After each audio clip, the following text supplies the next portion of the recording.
নমস্কার বন্ধুরা, Suparna village cooking চ্যানেলে আপনাদের সবাইকে স্বাগত।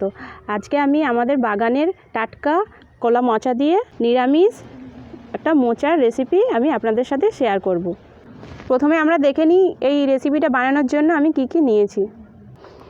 আমি এখানে নিয়েছি কলার মোচা, নারকেল, ছোলার ডালের বড়ি, ছোলা ভেজানো, হলুদ গুঁড়ো, লঙ্কা গুঁড়ো, গোটা জিরে, আদা, এটা ঘি, গোটা গরম মশলা, শুকনো লঙ্কা গোটা, তেজপাতা, চিনি, নুন আর সর্ষের তেল।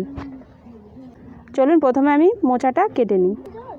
এই মোচা আমাদের শরীরের জন্য খুবই ভালো, কারণ এতে প্রচুর আয়রন থাকে। বিশেষ করে মেয়েদের জন্য এটা খুবই ভালো।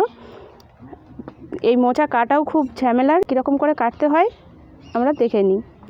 প্রথমে হাতে সর্ষের তেল মেখে নেব।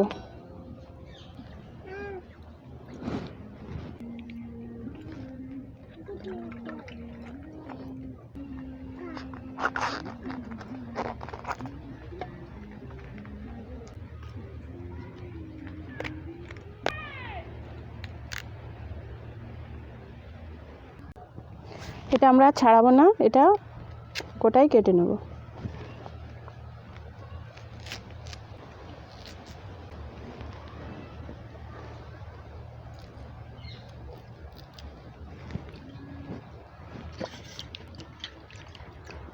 মোচাটা কেটে সঙ্গে সঙ্গে জলে ফেলতে হবে, নাহলে মোচা কালো হয়ে যাবে। দেখুন বন্ধুরা, মোচা ছাড়ানোর সময় এই জিনিসটা, এই অংশটা আর এই অংশটা ফেলে দিতে হয়, নাহলে রান্নার পর খাওয়ার সময় মুখে লাগে। আমরা প্রত্যেকটা এরকম করে বেছে নেব, প্রত্যেকটা মোচার।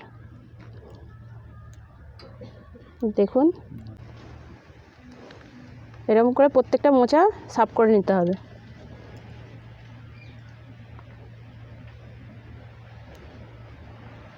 যেগুলো নরম সেগুলো করার প্রয়োজন নেই।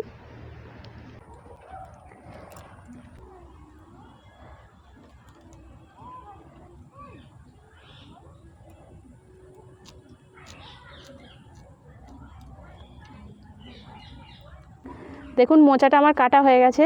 মোচাটা আমার একটু অল্প আছে, সেই জন্য আমি একটা আলু এতে দিয়ে দেব। আপনারা এতে বেগুনও দিতে পারেন, বেগুন আলু দিয়ে করলেও ভালো লাগে। আমি নারকেলটাও কুড়ে নিচ্ছি।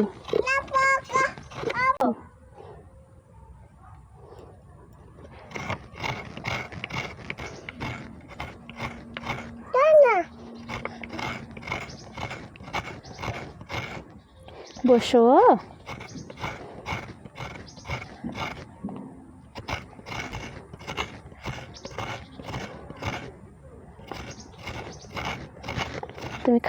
তুমি খাবে তো রান্না করলে? তুমি রান্না করলে খাবে তো?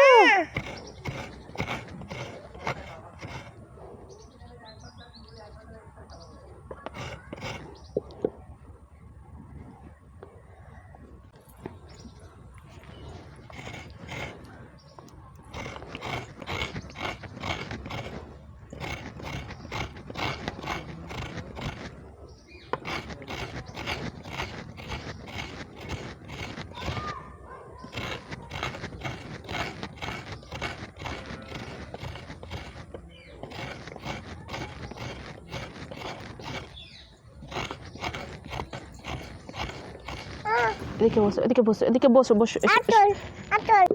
আমার নারকেলটা এতটাই লাগবে, আমি কুড়ে নিয়েছি।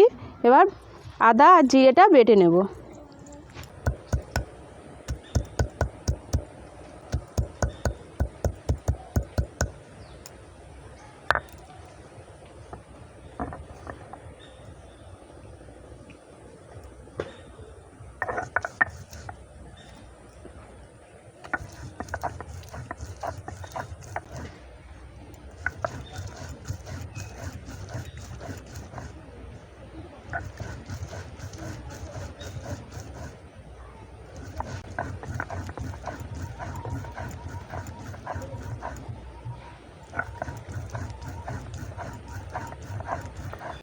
বাটনাটা আমার বাটা হয়ে গেছে। এবার আমি উনুনটা জ্বালিয়ে তরকারিটা বানানো শুরু করব।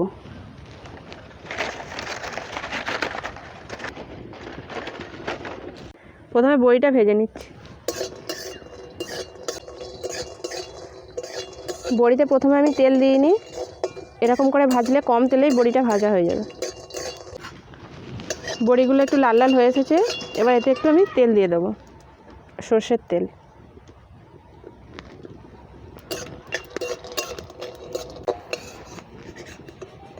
দিয়ে তুলে নিচ্ছি।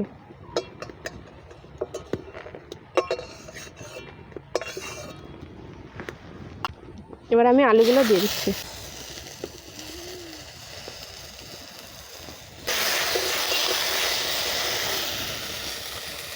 অল্প একটু তেল দিচ্ছি।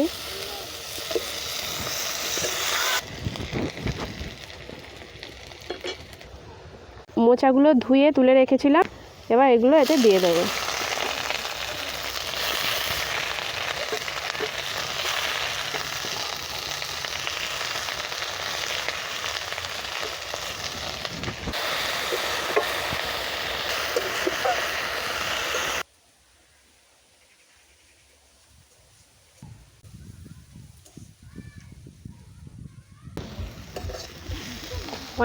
অনেকে প্রথমে সেদ্ধ করে জলটা ফেলে দেয়, তাতে মোচার পুষ্টিগুণটা নষ্ট হয়ে যায়, জলের সাথেই বেরিয়ে চলে যায়। সেজন্য প্রথমে আমি এটা সেদ্ধ করে নিইনি, দিয়ে জলটা ফেলে দিইনি, এতে এর পুষ্টিগুণটা এতেই রয়ে যাবে।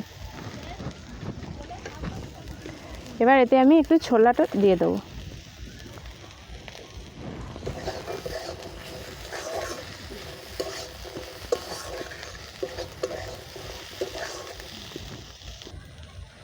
এতে অল্প একটু হলুদ, একটু লবণ দিয়ে নেড়ে নেব।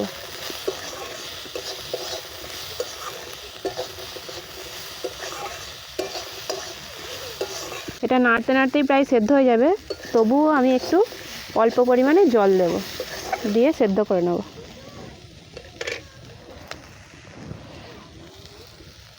মশলার জলটা এতে দিয়ে দিচ্ছি।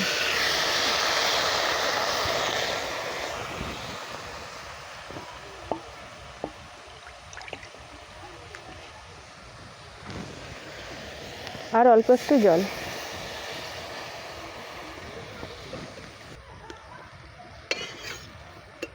এবার আমি এটাকে 5 মিনিট সেদ্ধ করে নেব।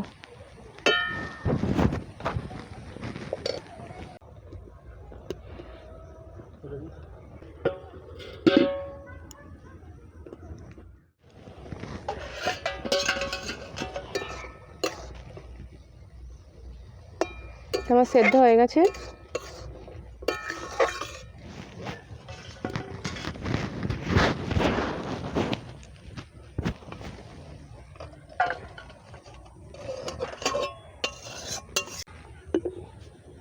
কড়াটা আমার গরম হয়ে গেছে, এবার আমি এতে অল্প সর্ষের তেল দিয়ে দেবো।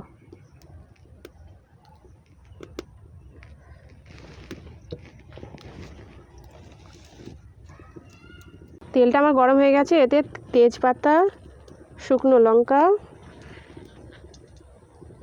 জিরে, গোটা জিরে,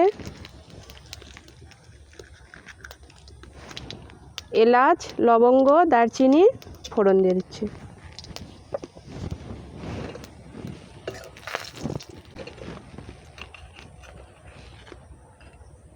এবার এতে আদা জিরেটা দিয়ে দিচ্ছি।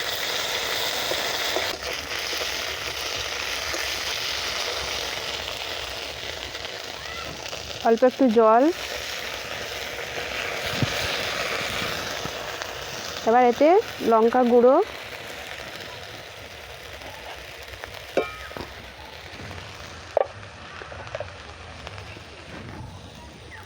অল্প একটু হলুদ গুঁড়ো,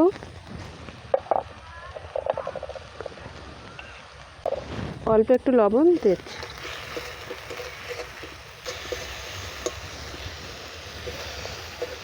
আপনারা যেমন ঝাল খাবেন তেমন লঙ্কাটা দিয়ে দেবেন, ঝাল আর নুন আপনাদের প্রয়োজন মতো দেবেন। আমার মশলাটা ভাজা হয়ে গেছে, আমি এবার সবজিটা দিয়ে দিচ্ছি।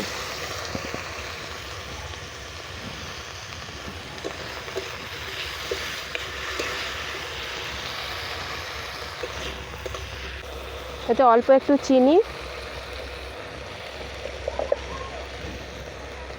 এবার কোড়া নারকেলটা দিয়ে দিচ্ছি। এতটা লাগবে না, আমি অল্পই দিচ্ছি।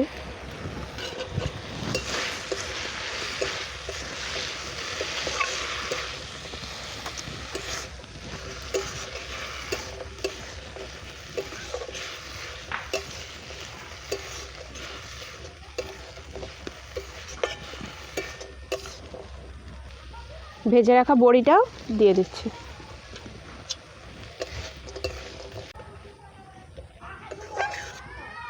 আমার রান্না প্রায় হয়ে এসেছে, এটাকে আমি আরও 2 মিনিট ঢাকা দিয়ে রেখে দেবো।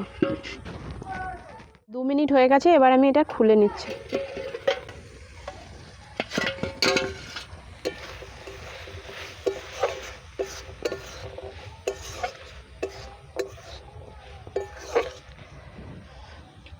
এবার শেষে অল্প একটু ঘি দিয়ে দেবো।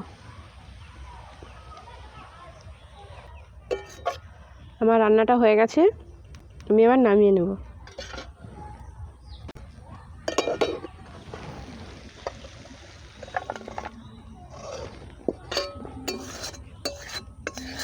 মোচার ঘন্টটা আমার বানানো হয়ে গেছে।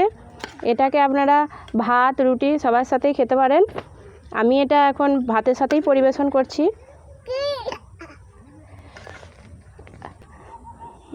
যদি আমার এই ভিডিওটি আপনাদের ভালো লেগে থাকে তাহলে অবশ্যই কমেন্ট করে জানাবেন আমাকে। আর নতুন নতুন রেসিপির ভিডিও পেতে আমার চ্যানেলটিকে সাবস্ক্রাইব করে রাখবেন আর পাশে থাকা বেল আইকনটি টিপে দেবেন। ধন্যবাদ।